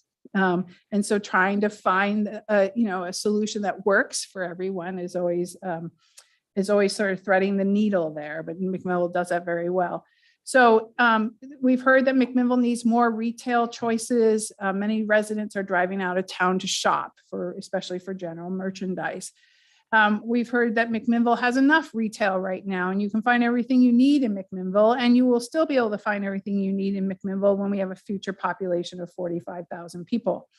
We've heard that big box retail and large format retail is not appropriate for McMinnville. We've heard that giving up industrial land will give up high-paying jobs. We've heard additional retail will lead to congestion on the highway. And we've heard that the commercial development is needed to fund the infrastructure to support the remaining 160 acres of industrial land development. So that's sort of a summary of the testimony we've heard relative to the commercial site. The recommendation that's actually in the plan, it came from the project advisory committee that worked on this, that was comprised of stakeholders in McMinnville, property owners and business owners in this area, as well as community at large stakeholders. And they talked a lot about this, and they were very intentional about their final decision. So their recommendation is for 40 to 60 acres to be set aside for this commercial site. It's actually modeled as 33 net acres in total because the interchange, that future interchange is right where this site is located as well. So we don't have a zone in McMinnville that says future public improvement. So it will be encompassed in this commercial zone. So part of the land for that future public improvement is part of that commercial land that's being dialogued. And so we tried to remove that, any sort of needed public right of way for these transportation improvements out of our model when we were modeling what's actually going to be developed. So is that like an overlay then? No. So here's the thing. In Oregon, we can't legally require a property owner to dedicate land for a future public improvement that's not in our adopted plans. And our adopted plans have to be a 20-year planning horizon. So we don't have the ability to say, you have to do this and set it aside. It's a negotiated provision. The property owners are supportive of it. They understand it. They understand the need will be there in the future. And so they've agreed to do it. Yeah. But it will be part of if this moves forward, it'll be part of a plan development, which is what we use as a tool in McMinnville as a master plan. And we'll have it embedded in there. Okay, cool. Thanks. Sorry to interrupt you. No, that's a great question. And so the recommendation from the project advisory committee was that it's this mixed use town center, and they described what they felt that should look like. And there's actually the image here on the slide shows the image that's from the plan. And it's really meant to get away from those sort of big, vast parking lots with a couple of, larger retailers sitting on the backside of that. They really wanted something that was distinctive for McMinnville, was designed to look like McMinnville, was very attractive and met the needs of McMinnville and the surrounding county. So they made that recommendation because in the public process, when we were going through this over the past 4 years, we asked people what they wanted, and more commercial amenities was identified as a priority. So we hear it in McMinnville all the time. We want a Costco, Target, and Fred Meyer. And then there's people who say we don't need a Costco, Fred Meyer, and Target, but that's generally what we're hearing from both sides. And then we also did a study. So we heard that and we were like, okay, let's actually look at the data. And we saw data, we did a study, commissioned a study as part of this work. And we found that there is significant retail leakage occurring in McMinnville. So meaning people are spending a significant amount of dollars outside the community. In the year that we did it, which was 2019, it was $205 million that was spent outside the community and other retailers. There was some discussion as to whether that was online or bricks and mortar. And so through the public hearing process, City Council asked us about that. And we think conservatively, if we're taking a fairly liberal approach to this, that it's probably about 15 to 20% of that is online right now. After COVID, when the study was done, we thought it was 11%. And we also went into, yes, people are collecting our traveling data. There's a lot of information out there about us. And so we did what we call placer data, and we know exactly who's shopping where. And we did the trips for the last year of McMinnville residents within the city of McMinnville and where they're shopping in terms of how many trips were made to Fred Meyer and Newburgh and how many trips were made to 3 different Costco's around us at Tiger, Salem, Wilsonville, and then how many trips have been made to Target. And those 3 retailers, we have 300,000 trips occurring in our community in the last year from our 10,000 households to those different retailers. And that's just those 3 specific retailers. So we have the data show that those trips are occurring. So there was the question of, should we provide those types of provisions in our community? Is that something we should be providing to our residents? And then also there's the discussion of greenhouse gas emissions. We're as the planning field, we are trying to reduce greenhouse gas emissions and getting people to drive less and less far to get daily provisions or needed provisions. In this area, it's a food desert. We don't have any grocery stores there. We heard that from the residential neighborhoods there. And then there was the discussion of industrial development, which I shared with you earlier, which is a struggle to get this industrial land developed because the public improvements are so expensive. And so we felt that this was a great way to get those improvements built and then have the industrial land behind it sort of piggyback on those improvements and develop the 160 acres behind it. So right now in front of City Council, this is a policy decision at this point in time. It meets all the state regulations. There's been a bunch of, through the process of the last 9 months, there's been a lot of questions asked. Does it meet this? Does it meet that? It meets all the state regulations. It meets the state land use goals. It meets our local policies. So now really the decision is whether or not City Council wants this commercial site for McMinnville. And whether it's needed or not needed, and then also whether we need it for the industrial land. That's really, I think, the discussion that's in front of City Council at this point. The next steps for the 3 Mile Lane area plan is the public hearing is closed. They had their 3rd public hearing at City Council on July 26th. They kept the public record open till August 15th. That is now closed as well. And they will deliberate on September 13th at their City Council meeting.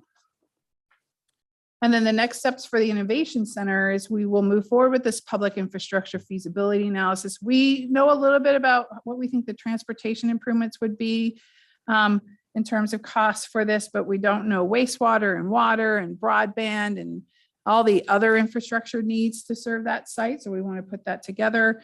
And then we want to continue to work with local partners. So the property owners themselves are critical to this discussion.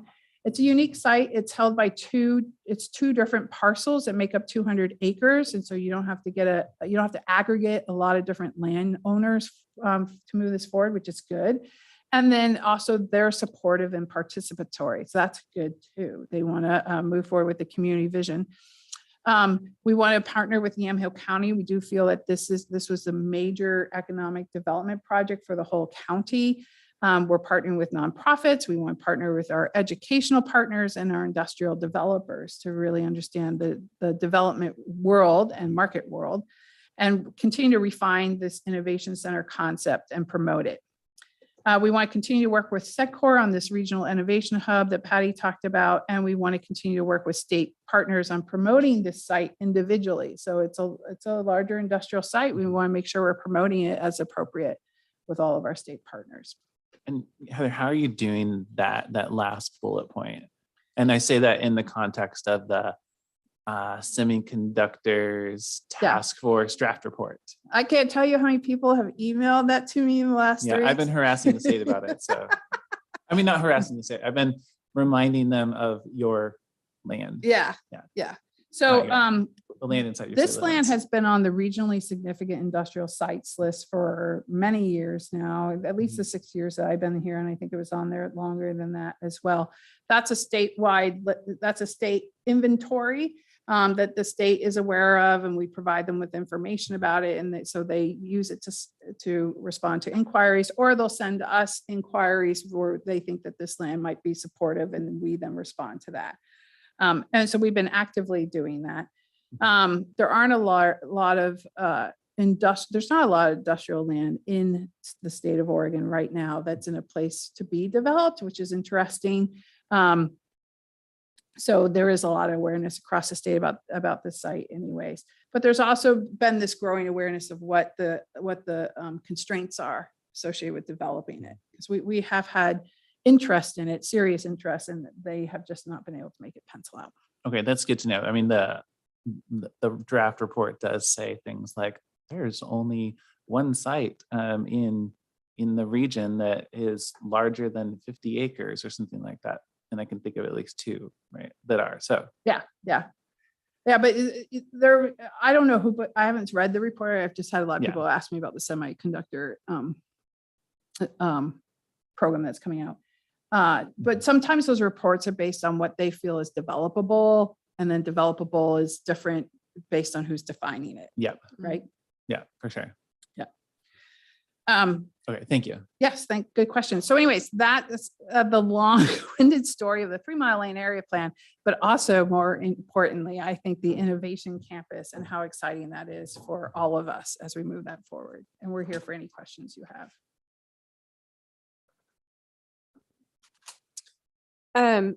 So I have some questions written down, but just kind of on a big picture, looking at the big picture, I think this was very helpful because it explains some of the concern that former commissioners had about the transportation needs of 18 and the current investments that we're making and making sure we don't jeopardize those.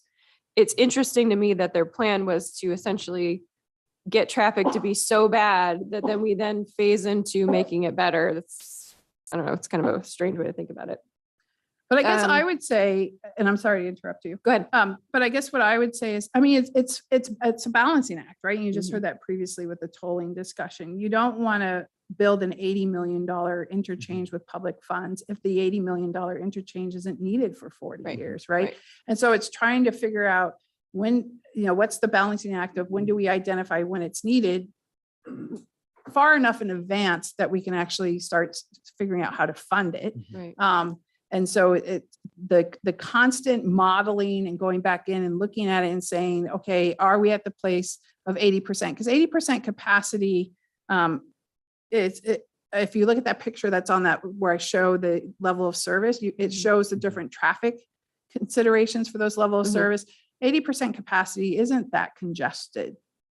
So it's something I think we would all feel comfortable with. Just to let you know, in McMinnville, we have adopted a standard of 90% capacity. So on the local level, our willingness to be more congested, we're willing to be more congested than the state highway system. Okay. But it's all put together to sort of find that balancing act of protecting public funds versus need. Yeah. And Commissioner Cooley, you've been working with the Parkway Committee to make sure that we have strong communication and they're on the same page. Is that your understanding with them at this point, that they understand the phased in approach and how, everybody's trying to protect everyone else's interests? Yeah, definitely. I mean, I think that the Parkway Committee submitted testimony, which it sounds like you got. Okay. Yeah. I'm also on the Parkway Committee. So there is communication coming from the city to any question that they have, particularly if they ask for it. Yeah, and I think that, Councilor Chenoweth and I and the chair of the Parkway are meeting next week, and forecasting at that meeting, we'll probably be talking about where do we have all agreed on a local match sum, and whether to include this section of expressway in that local match kind of like allocation is part of the conversation. So as to make sure that the Parkway Committee is frankly invested in the work you're doing.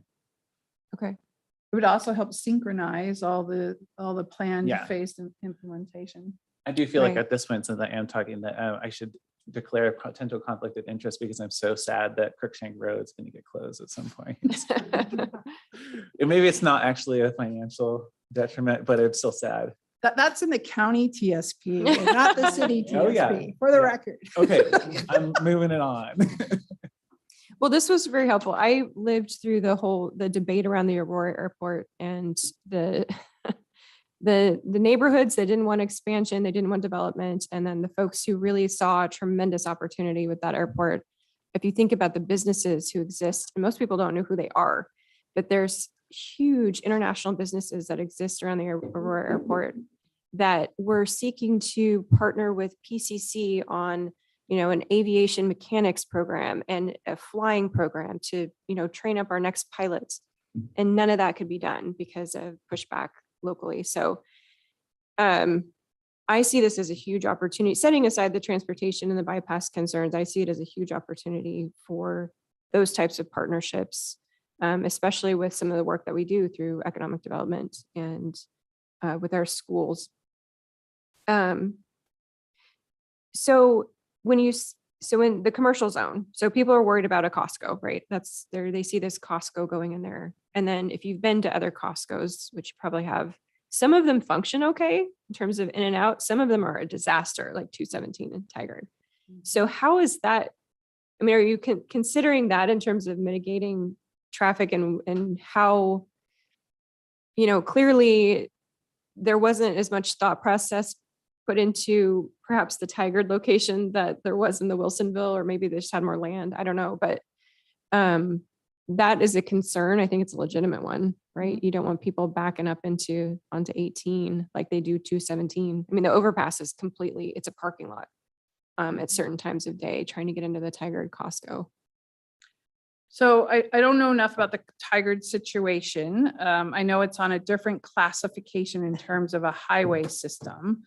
So it's on 99 versus 18. So 99 is considered regional. Your access points, you have more of them. The intersections are much closer together and there's a higher level of congestion already accepted. And I want to say that I don't know if Costco would be a result of this 3 mile lane area plan or not. I can tell you that, and this is what I tell most people, the city doesn't choose tenants, we choose land uses. So we would say, oh, it can be commercial. And then the developer works with it. And I can tell you that the property owners and the developer have not had conversations with major retailers, because no major retailer would talk to a landowner until they were in an entitled state anyway. It's not worth their time. So they have shared that with me. But in regards to the transportation impact, what would happen next is if the property, so we do have 3 private rezones. The property owners have come in with land use applications to do the rezone to commercial. Those are underway in our department. They've been put into a deferral mode for now as we see what happens with the 3 mile lane area plan. So we've been delaying that discussion. But if those rezones come forward, then what the next step is, we do a more in-depth transportation analysis for just that rezone. So right now we've done it just for the comprehensive plan. So the comprehensive plan designation says commercial. We have 3 zones in our commercial comp plan designation. So it's a big, broad, holistic idea of what it could be. And as we start to narrow it down, the analysis becomes much more refined. And when we do a rezone analysis, it's based on what's the highest impact use that could happen in that particular zone that we're looking at in terms of a traffic impact analysis. That is underway right now in terms of those private land use applications. They have been rejected by both the city and ODOT as we're working through the process. We keep going back to them saying, no, we want you to look at this. We want you to consider that. We really want to make sure we're getting this right. And so that is the process that happens when the rezone happens. Then after they get a rezone, they'll have to go through a master plan land use process too. And that's more refined because now we know what it is. And then we really start digging into the sort of ground level design of what would happen with the transportation corridor. And ODOT would be part of that discussion. Okay.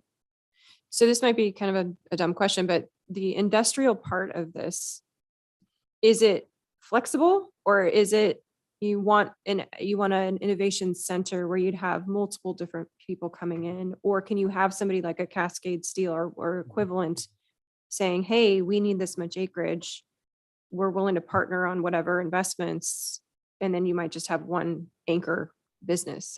Is there flexibility there? Can you still call it an innovation center? Can I answer? So from an economic development standpoint, And it's not baked into this presentation today because wanted to give the overall concept. But there's some emerging technology and innovative companies that are happening already. So if you look at out on 18, the Northwest UAV campus there, it's a much smaller idea. That's just one area.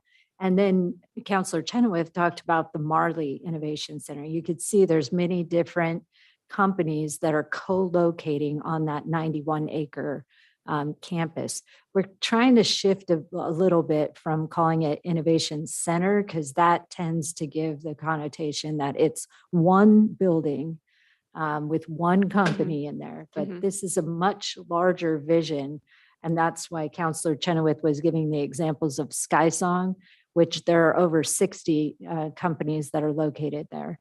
And here in McMinnville, there are many companies that might be interested in locating there. We have Chapole Farms that is doing some ag tech operations that might be interested. We've got an emerging drone industry here. So the unmanned aerial vehicles and a couple of different companies that are coming in there in that area. So I think it's a campus development and it gets to be what McMinnville chooses it to be, those types of co-locating businesses, and also looking at those assets that we have. We have a really great airport to build on. We have a Chips and Science Act and a very big need to keep those companies engaged here. And we are talking to those types of companies that are interested in being here. And on top of that, I'm going to come back to the quality of life aspect as well, because many of the reasons why these companies are looking at McMinnville and Yamhill County is because of the high quality of life and, access to a lot of great amenities like a downtown district and, wine country and all of those other ancillary things that make this a very prime location for a multiple companies to be interested. I think you probably want to add to this too. Well, the one thing I would say is on the industrial side, there's a limitation to, we're not going to have heavy industrial out there, right? So You're not going to, so you said. no, Oh, the okay. zoning, I don't think allows for that, as I understand it. Am I speaking out of place here? So right now, the zoning allows for heavy industrial. Anything, we had an asphalt batch plant look at that site a couple of years ago that was looking to be a statewide asphalt batch plant. So the current zoning would allow that. The discussion in McMinnville, and I think that this is one that's not controversial, is we really don't want that type of industry at our gateway and on our remaining industrial land. There's other places we can put that. And so we're looking at limiting it and removing the heavy industrial aspects of it and creating this campus of compatible uses. Okay. So then is the vision to really sort of take advantage of the airport aspect of it? Because those are different businesses, right? It's a different culture, a different business than let's say an ag hub or an ag innovation. Is that kind of, is the airport supposed to be the anchor of what defines this space? Well, let me say really quick before I pass that off. Yes and no. The airport is a amenity. It's something that we have underutilized at McMinnville, and we need to see development out there. We also have MEVLC has identified wanting to encourage looking at the economic potential of the airport in any way we can as one of the things we're working on. We're not going to define, we don't want to define what sector goes in there. But yes, it would be a natural partner. That would be my answer. Okay. Yeah. And to give a little bit more clarity to that, the SegCorp Regional Planning Hub grant, the state has specifically said be industry agnostic. It's a planning process. And, Heather's done an amazing job of laying out how that planning process works. So if we were to jump to conclusions, a lot of us here see the opportunities popping up for many different types of industry. But at this stage where we are today, and with the Regional Innovation Planning Hub grant, we'll be looking at all aspects. And then we can narrowly define between the infrastructure feasibility planning and the ARPA dollars that the city is connected to, and SEDCOR's regional planning grant. This will be defined as we continue down the planning process. So perhaps Okay. to follow up, Mhm. or do you have follow up? Just one, but it's not related. Oh, okay. I wanted to follow up on your question then, because it seems important and also somewhat squishy. So the city of McMinnville and McMinnville Economic Development Partnership, if an industrial business came to you, you have a wanting to set up at that site, and they think they can make it work, you still have criteria for whether you want them to be there based upon community values, or do you have like a checklist, or is it an internal conversation? Yeah, so, and that is a great follow-up question. So, you So know, I'm fascinated, especially with the whole. well, and we're semiconductor talking thing. about private property. So my Yes. world is private property rights and also government regulation. It's a Mhm. great world to be in. So, It's fraught. but anyways, with that said, yes, we have zoning criteria. So right now I Mhm. shared with you, it's our M2 zone. Our M2 zone is catch-all for everything, including our heavy industrial zone. And we have an overlay on the whole area of those 1,300 acres that primarily just talks about what we want signage to look like and landscaping along the highway. We have talked about the 3 Mile Lane area plan has a recommendation of taking that overlay and making it more precise in terms of supporting this vision. And so what that would do is it would create this overlay zone that would say in this site where we want the innovation center, these uses are allowed. And it probably will expand those uses. So right now we don't allow commercial uses in our industrial area. We don't allow restaurants and stuff like that. But if we're really looking at trying to create this innovation campus, we'll probably add those in there and remove the heavy industrial. That's the next step process. And we'll be doing the same sort of refined process for the rest of the areas, like the healthcare campus. That's also an M2 zone. That could be anything as well. So the asphalt batch plant could go right next to the hospital. I'm not sure that's what we want in McMinnville. And so we want to start refining that too and putting those land uses together. Once private development can come in and submit a land use application. And if it meets our regulatory criteria, they are able to move forward with that development. So right now, today, if an asphalt batch plant wanted to locate next to the hospital, they could do so if they met the criteria. Right. And our criteria is building height, and it's fairly limited in the industrial zone. It's building height and limited landscaping for the most part. So to go back to Commissioner Bershauer's question, it does sound like if Cascade Steel or an equivalent Cascade Steel came and submitted an application right now, there's very little that would stop them besides maybe neighbor complaints. And the cost of the improvements. But Mm. yes, it would meet the zone. And if Yeah. the property owner wanted to engage in that relationship with that type of use and brought it forward as a land use application, city council, it would go to, I don't think, that wouldn't even go to city council. It's just reviewed administratively as a building permit. At Right, this and point in because there's time. already that extension at the intersection, if Yeah. Unless maybe I'm seeing something differently.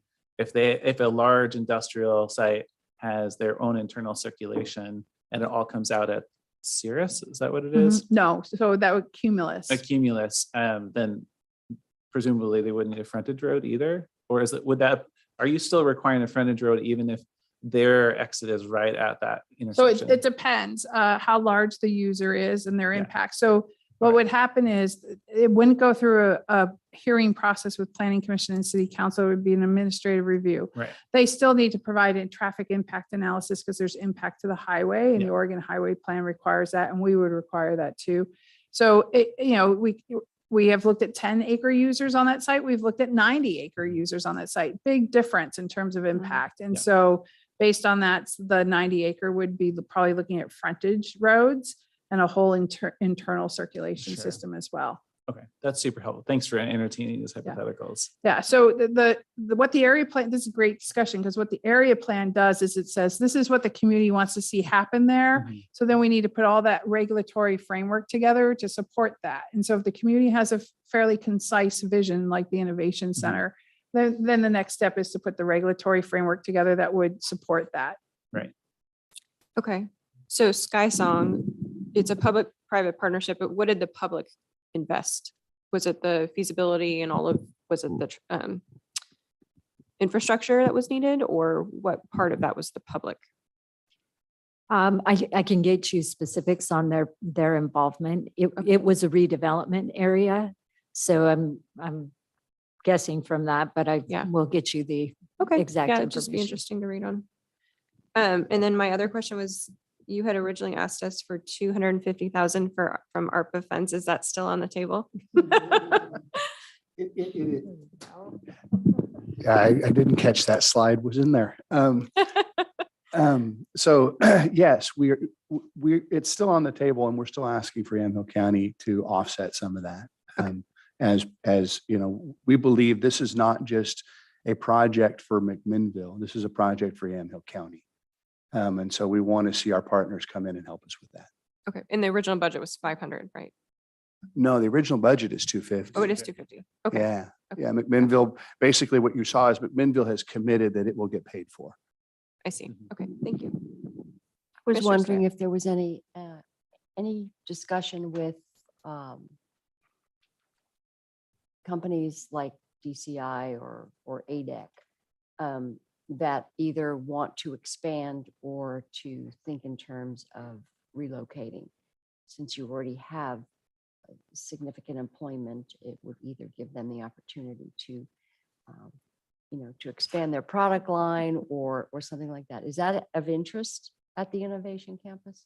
Well, from my perspective, any partner that is willing to buy into the vision of what we want out there is of interest at this juncture. We're early in this discussion process, right? And we have to stay industry agnostic. So yes, it would be of interest. And yes, we would entertain such discussions. I think yeah. Real quick. I think your thought process is right. When you look at employers that are willing to grow from a business retention and expansion opportunity, we want to help them expand if they have the opportunity to. Okay, thank you. So I was going to follow up on that, similar to what Patty said. I mean, we're all interested in Yamhill County and sort of the rising tide lifts all ships. So as businesses needs to grow, being able to support that. And two stories which led into this Innovation Center dialogue 4 years ago is reflecting that. So in McMinnville, we had a business called TTR, still have the business, but a business TTR that was started by two people in our downtown. And that's where their office was. And over 4 years, they grew to 90 employees and they outgrew their downtown space. They wanted to stay in McMinnville, but we didn't have a place for them to go. And so they started looking at Salem, but they came to us and said, we did a survey of our employees. They want to stay in McMinnville. We got to make this work. And so at the same time, the Evergreen campus was coming out of bankruptcy and those individual buildings on the south side of Highway 18 were beginning to come on the market. And so we amended our codes to allow them to go into one of those buildings to keep them here. Based on that, we then started, we continued to have dialogue with them and they got back to us and said, we love this space. One, where we serve Fortune 500 companies, they fly to us all the time. So the adjacency to the airport is so critical and it's really helped our business. And then two, based on, I shared with you that site's beautiful. You have beautiful views of the mountain ranges and the riparian corridor. For their employees like to walk out there and it creates a sort of wellness effect. And so based on that one relationship with that business, we started talking about this site could really serve this community and county in a very different way than it does right now. We could really start looking at it as a campus and create a place where businesses can take advantage of the airport in different ways, either avionics as an industry or just even a business that needs the access to private flights for either their customers or themselves. And then also create this campus setting there because it's such a beautiful site for employees and wellness. We had a second company in Springs Living do the same thing. They outgrew their downtown business the next year. And they were also looking for a site and we placed them in one of those evergreen office buildings and they have the same experience and discussions with us. So through that, this larger discussion evolved. Great, thank you. I'm sorry, commissioners, I don't want to interrupt this discussion. And if you do want to keep this discussion going, we can do that. But I did hear we have an executive session scheduled for after formal session, and with outside counsel who's joining us virtually. He thought he could be available till 1. Turns out he's only available till 12:30. Okay. And we do still have a number of agenda items to get through. We could possibly reschedule the executive session if you wanted to continue the conversation with the city folks here. I think he'd be amenable to that. We don't meet next week, so the next time would probably be 2 weeks, but I just Well, wanted to give you. a And I heads up. would just interrupt because the system limitations of being able to shut down one meeting and go to the executive session. The reason we do it afterwards is some system Takes a limitations. few minutes We too. can't just hit pause on the Right. agenda Right. and then go back into it. So I think if we're gonna have a discussion on that, we may have to reschedule. Yeah, And we could always schedule another time, you know. that's true. I know we don't have a formal session scheduled, but as long as we notice it, we could go ahead and schedule a separate Mhm. executive Executive session session. specific to Yeah. that. And I'm sorry to make you have to think now about whether or Thank not you. 30 minutes is enough, but Well, and would it be- probably won't be 30 minutes because we'll have at least 4 or 5 minutes and then the rest of the agenda. And then Right. they said over, we're probably not going to be getting the executive session started before 12:15. yeah, well, either way, So- I will say that I just want to, since you all are sitting here and you've taken all this time, I really appreciate your Yeah, thank you. presentation. And I will say that it feels like Heather is the hardest working person in the world. And is We're all hard. willing to take, there's priorities, but you still have to rank everything, right? And you've been willing to take a lot of information from people and like synthesize it and like listen to what people are concerned about past maybe things that you disagree with. And so I just really appreciate that. I think you've done noble and heroic work here. Thank you. It's Yeah. I mean, like y'all are great, it's a but full- I know how much I work Heather want has to make worked on sure it's a this. full team. I'm Yeah. just the face of a large. Yeah. I think we need to make some decisions here time-wise. So if we could make a decision and either determine whether we're gonna, I think this was instructive and we do have the rest of the packet and but I think that we do have some immediacy or urgency. I don't have any further questions. No, Commissioner. thank you very much, but I think we Yes. need to make a Carrie, decision you- on the executive, I think Session. we should try and do it before Yeah. 12:30. if we could do that. Thank you very much. Thank you very much. Okay. Thank you. Yes, we've been watching your process and everything, so I'm glad that you were able to come in. Thank you. Well, Follow thank up. you for having us. Appreciate it. And I do need a 3-minute break. Okay. Can we do that? So we will break for 3 minutes. We'll come back at 12:05. Are we going to do the executive session? Yes, Try to do that. but Okay. if we need to, do you want to just get through the? Yeah, let's do Okay, that. let's get through it Okay. and then we And will. during Let's do that. during the transitions, can be our break. Okay. Perfect. Perfect. Thank you. Okay. Oh my gosh. Okay. Thank you. You just flip the page. It's great. Okay, do item that. H is consent agenda. We have nothing on the consent agenda. Item I, old business, we have none. Item J, other business. J1 is consideration of approval of a professional service agreement between Yamhill County Health and Human Services and Cole Collaborative Therapeutic Solutions LLC for clinical supervision services in the amount of $72.25 per hour, not to exceed 15 hours per week effective September 19th, 2022 through June 30th of 2023 with automatic annual renewals. Do I have a motion to approve? Chair, so moved. Okay, Commissioner Starrett moves approval. Is there further discussion? No, Chair. All those in favor signify by saying aye. Aye. Aye. All opposed, same sign. Thank you. Motion passes. J2, consideration of approval of an agreement between Yamhill County Health and Human Services and the Sheridan School District for behavioral health counseling services for the 2022-23 school year in an amount not to exceed $91,902.69 effective September 2022 through May of 2023. Do I have a motion to approve? So moved. Thank you. There's a motion on the table. Any further discussion? No, Chair. Okay, I would call- just add, just for Sure. clarification, that typically when we have these, half of it is paid by the school district, half by Medicaid funds. So you might not see the full amount reflected, but it is covered. Okay.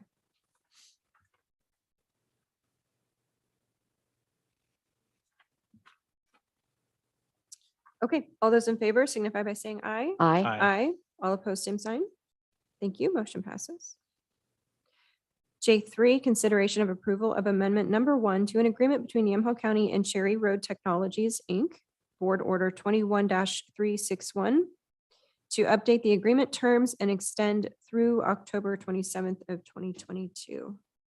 And this is kind of changing the contract, so it's more of a pay-as-you-go type of contract rather than a full investment. And I will move approval of item J3. Is there further discussion? No, Chair. All those in favor signify by saying aye. Aye. All opposed, same sign. Thank you. Motion passes.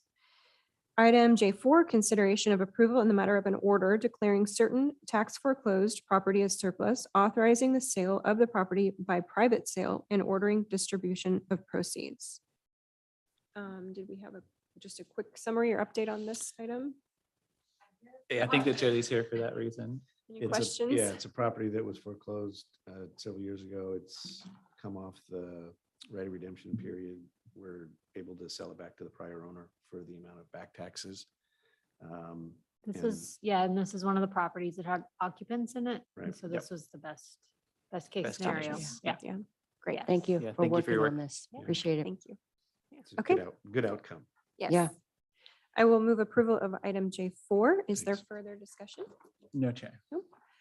All those in favor signify by saying aye. Aye. Aye. All opposed, same sign. Thank you.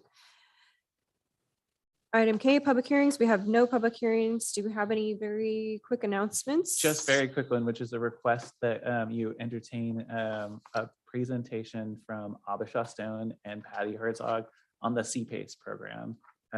And ideally, it would be great to see it sometime in September.